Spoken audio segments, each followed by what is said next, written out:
जय श्री कृष्ण, राधे राधे, श्री हरिदास। सबसे पहले तो आप सुंदर से जल्दी से दर्शन लीजिए, क्योंकि आज की लीला बहुत बड़ी है और बहुत सुंदर सुंदर लीला है। मैं तो बहुत ज़्यादा खुश हूँ आज, इसलिए भाई ये लीला मेरे को बताना है आपको क्योंकि अगर मैं इतनी खुश हूँ तो लीला बताना तो बहुत ज़रूरी है। तो यहीं पे मैं बैठ के जल्दी से आज आपके लिए लीला शुरू कर रही हूँ बिना समय गंवाए।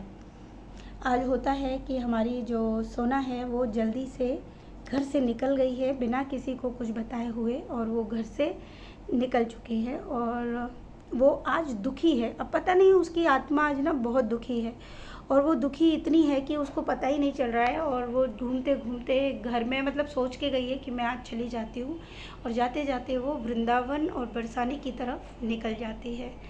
अब जैसे ही सेविका वृंदावन की तरफ जाती है, उसको हर जगह पे सिर्फ यही प्रतीत हो रहा है कि उसको कोई प्रेम नहीं करता है, और जाकर वो एक सड़क के किनारे पर मतलब चली जा रही है शांत होके। जैसे इंसान होता है ना, बहुत दुखी होता है तो वो चलता चला जा रहा है, और वो वहीं पे चलते चले जा रही है।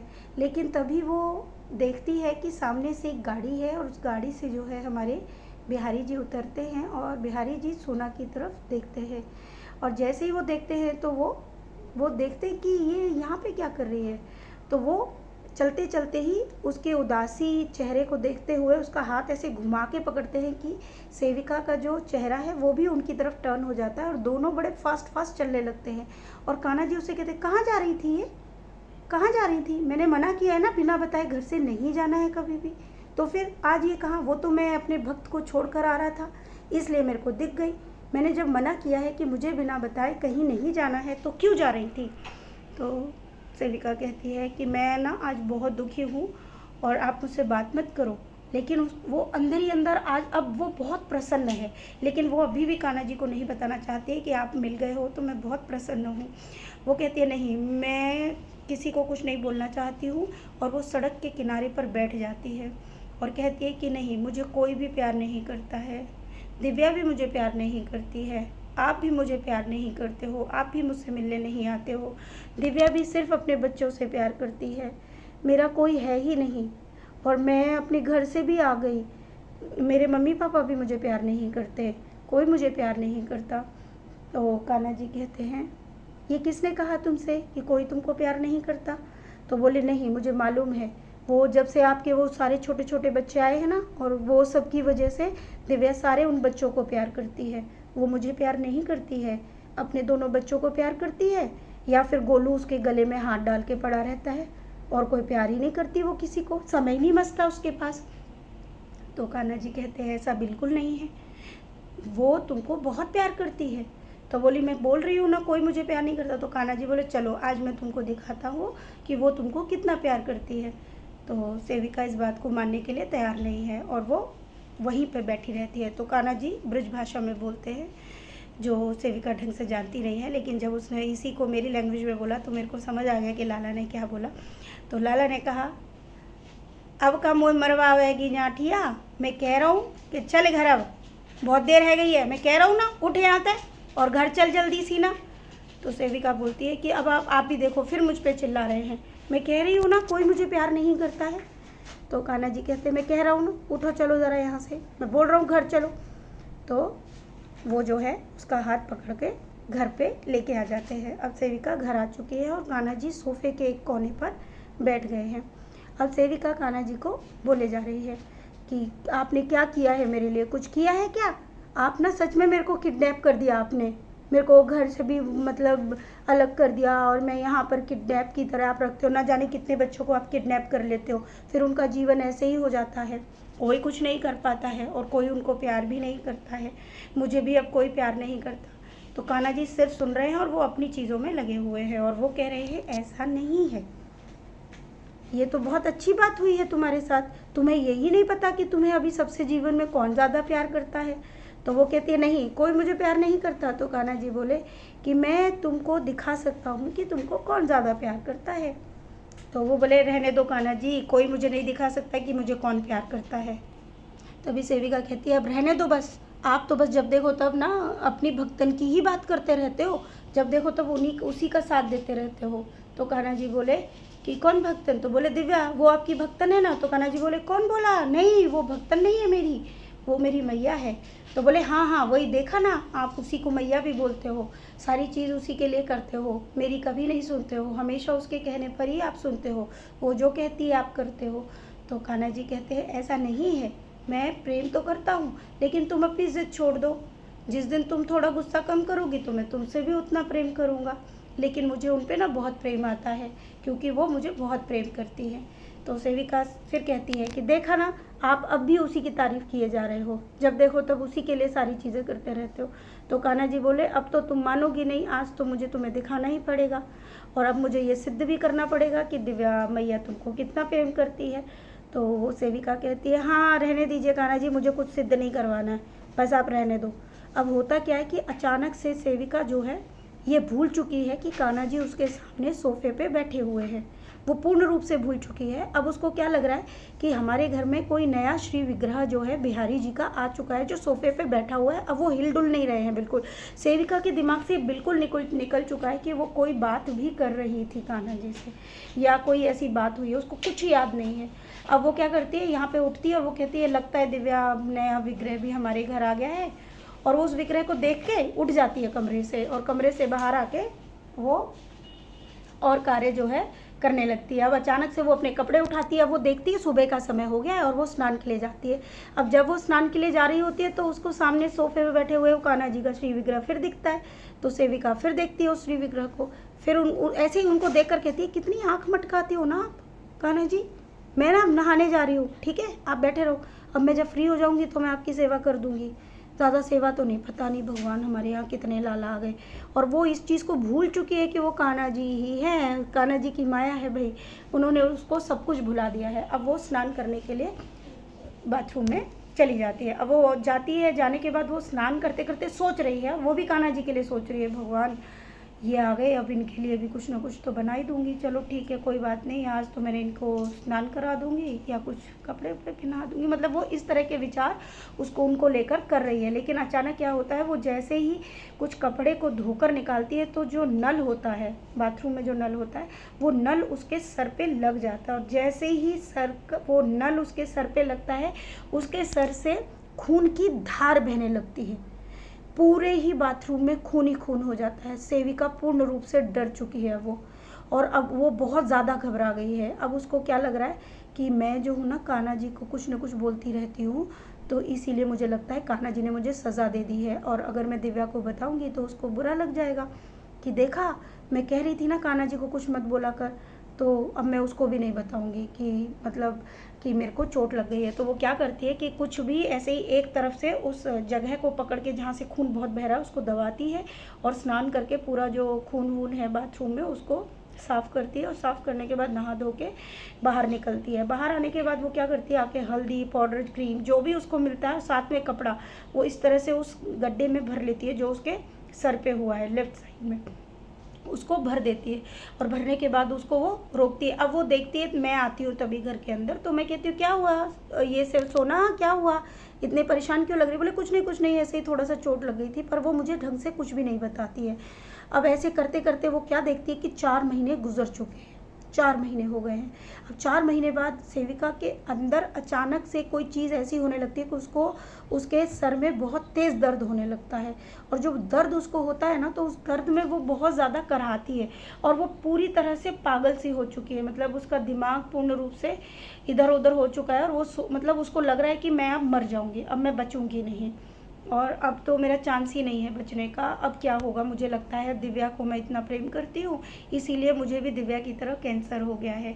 सेविका के दिमाग में ये बात चल रही है, और वो अपने दिमाग को ऐसे पकड़ के बहुत ज़्यादा परेशान हो गई है, और वो मतलब पूरी तरह पागलों जैसा रिएक्शन करने लगी है। उसको लग रहा है नहीं अब मैं मरने ही वाली हूँ, और मुझे तो अब कोई बचा भी नहीं पाएगा, दिव्या के पास भी इतना पैसा नहीं है कि वो मेरा इलाज कैसे करवाएगी, वो तो ऑलरेडी परेशान है तो वो कैसे करेगी। उसके दिमाग में ये भी चल रहा है, वो सोचती है नहीं मैं अपने अंतिम समय में अपने माता पिता के पास चली जाऊँगी, अपनी माँ को मतलब देखूँगी, अपने पिता के पास जाऊँगी, उसको माँ से ज़्यादा पिता से लगाव है, इस तरह का वो बर्ताव करती है।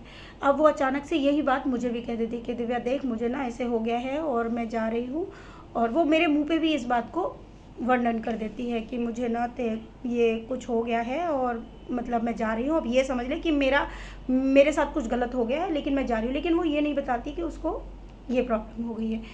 तो मैं उसको कहती हूँ अच्छा परेशान मत हो, अगर तुझे जाना है तो मैं फ़्लाइट की टिकट करा दूँगी, तू परेशान मत हो। मैं बहुत ही नॉर्मल रिएक्शन उसके सामने दे रही हूँ।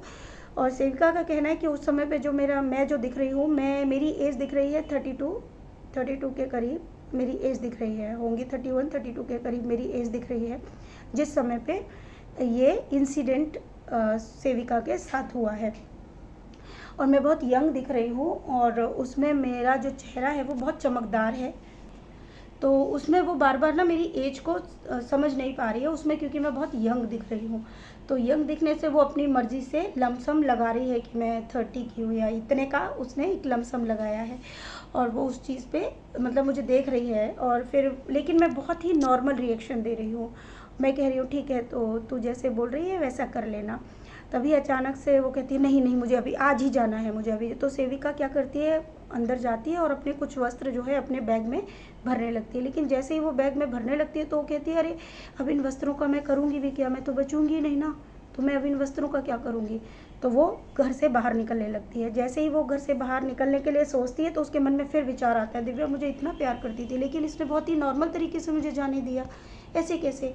तो तभी वो बाहर निकलती है तो मैं उसका हाथ पकड़ के घर के अंदर दरवाजे के अंदर खींच लेती हूँ और मैं कहती हूँ नहीं सोना, मैं ऐसे कैसे तुझे जाने दूँगी, चाहे मेरे पास कुछ ना हो, मैं तुझे ऐसे किसी भी चीज़ में नहीं जाने दूँगी। तू इधर आ, मैं तुझे डॉक्टर के पास ले जाऊँगी, तेरा इलाज कराऊँगी, तू बिल्कुल सही हो जाएगी, कुछ नहीं होगा तुझे और कुछ हुआ भी नहीं है, तू परेशान मत हो।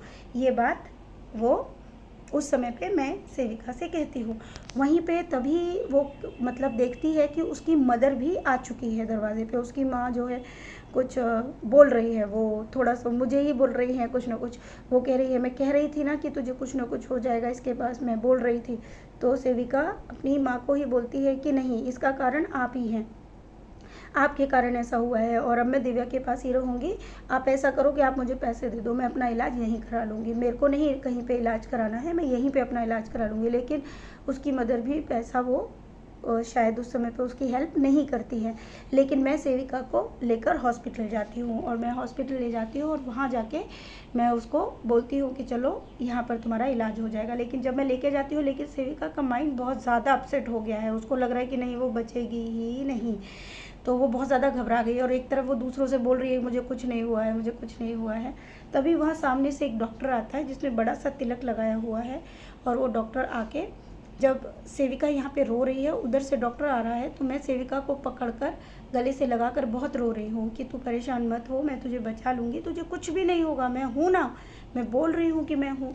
और ऐसे बोलती हूँ। उधर से वो डॉक्टर आते हैं और फिर बोलते हैं क्या हुआ इनको। तो मैं कहती हूँ इसको पता नहीं क्या हो गया है सर, आप देख लीजिए। तो सर बोलते अरे कुछ नहीं हुआ है, इसको कुछ भी नहीं हुआ है। वो अचानक से सेविका के सर पे ऐसे हाथ लगाते हैं और उसका जो घाव है वो 2 मिनट में सही हो जाता है। सेविका एकदम सही हो जाती है, उसको कुछ भी नहीं हुआ है। वो कहती है हाँ मैं तो एकदम सही हो गई। तो बोले कुछ था ही नहीं तुमको, मैं बोल रहा हूँ ना कुछ नहीं था, तुम एकदम सही हो, एकदम परफेक्ट हो, कोई भी प्रॉब्लम तुमको नहीं थी। और ये देखकर मैं सेविका को पकड़कर उसको गले लगाकर बहुत प्रेम करती हूँ, उसको बहुत रोती हूँ उसके लिए कि देखा मैं कहती थी ना तुझे कुछ नहीं होगा, तू सही है और देख एकदम सही है।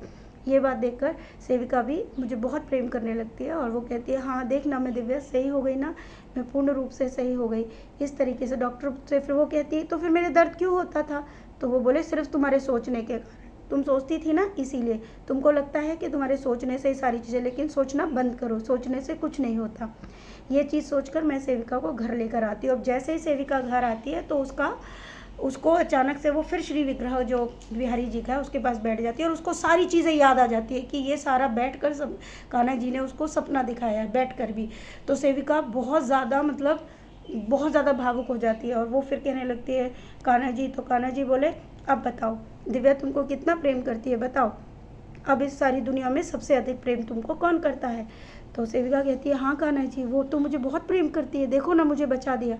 तो कान्हा जी बोले मैं कह रहा था ना कि वो तुमको बहुत अधिक प्रेम करती है, इसीलिए तो मैंने तुमको यहाँ रखा है, वो तुमको बहुत प्रेम करती है और तुम उसके पास ही रहो, सूखी रोटी मिले तो भी तुम उसके पास रहो। तो वो कहती है अच्छा ऐसा है, ठीक है कान्हा जी अब मैं हमेशा उसके पास रहूँगी, मैं कभी नहीं कहूँगी। तो कान्हा जी कहने लगे इसीलिए तो मैं मैया को बहुत प्रेम करता हूँ, क्योंकि उसके अंदर बहुत ममता है, वो सबसे बहुत प्रेम करती है। तो बोले कान्हा जी फिर आप मुझसे प्रेम क्यों नहीं करते उतना। तो कान्हा जी बोले मैं तुमसे भी प्रेम करता हूँ और तुम्हारे आसपास भी रहता हूँ, पर तुमको दिखता नहीं हूँ क्योंकि तुमको गुस्सा आता है, तुम्हारे गुस्से के कारण मैं नज़र नहीं आता हूँ। जिस दिन तुम भी मैया की तरह सबसे प्रेम करने लगोगी ना, तो मैं तुम्हारी भी सब बात सुनूंगा। इस तरीके से कान्हा उसको कहते हैं। तभी कान्हा जी एक बैग निकालते हैं, तो सेविका कहती है इसमें क्या है अब बताओ। तो बोले ये मैं मैया के लिए तोहफा लाया हूँ। तो बोला देखा, फिर अपनी मैया के लिए ही हर चीज़ तुम अपनी मैया के लिए लाते हो। तो बोले हाँ, क्योंकि जो मैं मैया के लिए लाया हूँ वो तो तुम पहनती नहीं हो। तो बोले कि क्या ये क्या बात हुई कान्हा जी। तो बोले दिखाओ तो सही ज़रा अपनी मैया के लिए लाए क्या हो, मैं भी तो देखूँ। तो कान्हा जी उसमें दिखाते हैं, तो उसमें गोल्डन कलर की एक साड़ी है। उस गोल्डन कलर की साड़ी है, उसमें गजरे हैं बहुत सारे मोगरे के, जिसमें बहुत सारी खुशबू आ रही है, साथ में एक चुटीला है। तो सेविका कहती है अरे दिव्या चुटीला नहीं लगाती है। बोले मैं जानता हूँ मैया चुटीला भी लगाती है। और बोले वो लंबे बाल लगाती है नकली। बोले हाँ मुझे पता है। तो वो नकली बाल देते हैं और उन बालों में लगाने के लिए सोने की कोई चीज़ भी है जो पूरे बालों में लगती है। तो सेविका कहती अच्छा अब मैं समझी कि ये आपको किसी ने दिया होगा ना। तो कान्हा जी बोले हाँ मेरे को दिया था। बोला इसीलिए आपको पसंद आया नहीं होगा तो अपनी मैया को देने आ गए। बोले ऐसा नहीं है, मैं मैया के लिए ना सोने की चीज़ें लाया हूँ, ऐसा नहीं है, मुझे लग रहा था कि मैया के ऊपर अच्छा लगेगा। तो कान्हा जी वो जो है सेविका को देते हैं। तो तभी सेविका कहती है क्या कान्हा जी, मैं सोच रही थी आपके लिए मैं मुकुट बनाती, लेकिन मैं इससे ज़्यादा नहीं बना सकती, हम आपके लिए बहुत ज़्यादा नहीं कर सकते, तो मेरे पास जितना है मैं उतना ही करूँगी। तो कान्हा जी बोले कोई बात नहीं, तुम्हारे पास जितना है जैसा है मैं वो स्वीकार कर लूँगा, और तुम जो है मेरा नाप ले लो ताकि तुम्हें पता चल जाए कि मेरा मुकुट कितने बड़े में बनेगा। बोला देखा कान्हा जी आप कितने लालची हो ना, आप इसीलिए आए ना क्योंकि आपको मुकुट बनवाना था। तो कान्हा जी बोले नहीं लालची तो मैं हूँ, लेकिन मैं आया इसलिए नहीं था, मुझे अच्छा लगता है सबका प्रेम लेना, लेकिन मैं तुम्हें आज बताने आया था, समझाने आया था। अब तुम इस बात को ध्यान से समझ लेना, ठीक है।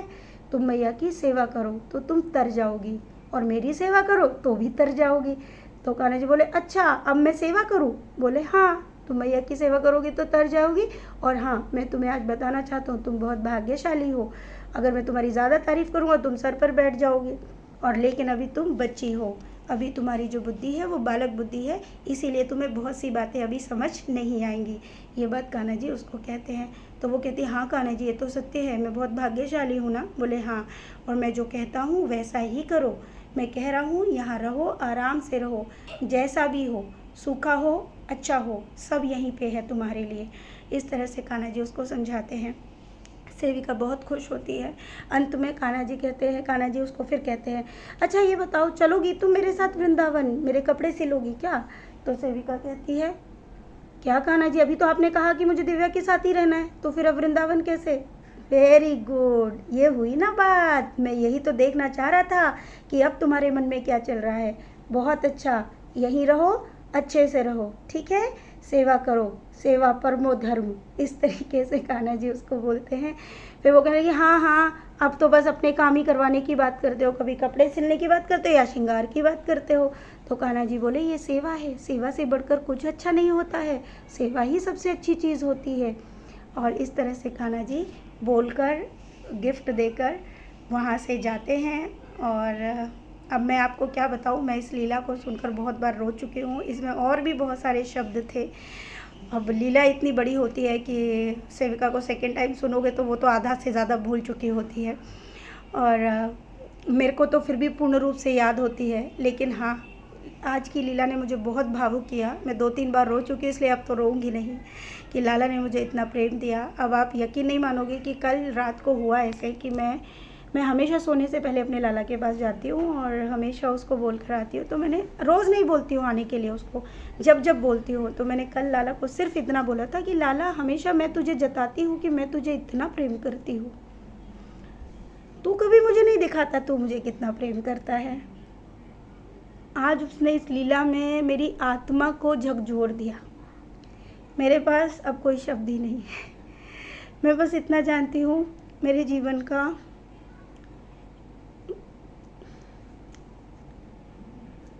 बहुत इमोशनल हो जाती हूँ मैं। ये लीलाएं भी जब मैं बताती हूँ ना तो उस समय मैं बहुत ही नॉर्मल आपको सुना रही होती हूँ, लेकिन ये लीलाएं नहीं हैं, साक्षात चीज़ें हैं जो प्रभु ने मुझे, इस परिवार को, हर एक व्यक्ति को बहुत भाग्यशाली बनाया है। इन लीलाओं ने जीवन को जीना सिखाया है। इससे पहले का क्या जीवन था मैं तो जानती ही नहीं, वो जीवन था ही नहीं, ये जीवन है। इतना प्रेम प्रभु दे रहे हैं, क्या कहूँ मैं, बताइए। रूखी में भी वो है, भरे में भी वो है, और जहाँ वो है वहाँ रूखा हो ही नहीं सकता। तो ये सोच लीजिए, मैं इससे ज़्यादा क्या कहूँ। मैं इतनी खुश, इतनी खुश। और हाँ, जब सेविका को वो जो सीन दिखाए हैं 4 महीने के, वहाँ मैं थोड़ा सा प्रॉब्लम में आई, क्योंकि जिस वक्त मुझे नहीं पता कि मुझे भी इस जगह पे जो कैंसर हुआ वो कैसे हुआ, क्या था, ये मुझे कुछ समझ नहीं आया। लेकिन वो सीन काफ़ी मैच कर रहे थे मुझसे। कारण ये था कि जब मैं दिल्ली से इलाज के लिए यहाँ आगरा आई, तो उस समय मैं ऐसे ही कपड़े भर रही थी। तो मेरे दिल में यही क्वेश्चन था कि अरे मैं कपड़े भर कर क्या करूँगी। तो मैंने अपने सारे वस्त्र जो है और लोगों में बांटने के लिए अपने परिवारजनों को बोल दिया था कि तुम सब ये बांट देना, मैं एक भी वस्त्र लेकर नहीं जाऊँगी, क्योंकि मैं तो जीवित रहूँगी नहीं, तो क्या करूँगी इन वस्त्रों का। तो कुछ चीज़ें ऐसी थी जो बहुत सिमिलर थी। और मैंने आपको बताया भी कि जब मेरा ऑपरेशन हो रहा था तो क्या सीन चल रहे थे, तब भी मैं एक करहा के साथ उठी थी, जो एक जीवन था। आज भी वही सीन दोबारा सामने देखकर बहुत वही सब याद आया मुझे, और मुझे कुछ समझ नहीं आया। लेकिन जो भी था, बहुत अच्छा ज्ञान था इसमें। अब ज्ञान तो मैं क्या कहूँ, साक्षात प्रभु ने बता दिया है। जो मनुष्य सबसे प्रेम करते हैं, प्रभु उनसे ज़रूर प्रेम करते हैं। स्वार्थी मनुष्य से प्रभु को प्रेम नहीं आता है। जिनके अंदर क्रोध है बहुत अधिक, उनके पास भी प्रभु नहीं रहते, क्योंकि क्रोध में प्रभु रहते ही नहीं है। प्रभु तो आनंद का नाम है, प्रभु तो उस तत्व का नाम है जहाँ सिर्फ और सिर्फ प्रेम होता है, जहाँ दूसरों की भलाई छिपी होती है, सिर्फ दूसरों के लिए कल्याण छिपा होता है, दूसरों के लिए अच्छा सोचा जाता है। प्रभु वहाँ हर वक्त, हर क्षण, हर एक सेकंड में प्रभु, मैं क्या कहूँ, प्रभु वहाँ से जाते ही नहीं हैं, क्योंकि प्रभु आनंद है, प्रभु प्रिय है। दुख में भी जो आनंद का अनुभव करते हैं, वहाँ प्रभु रहते हैं, वहाँ स्वयं साक्षात प्रभु विराजते हैं। और प्रभु आप सभी भक्तों के द्वारा मुझे ऐसा आशीर्वाद मिले कि मैं सच में भक्ति को बहुत अधिक पा सकूं। मैं भक्ति में इतनी आगे जाऊं कि मैं जानना चाहती हूँ, महसूस करना चाहती हूँ उस प्रेम को।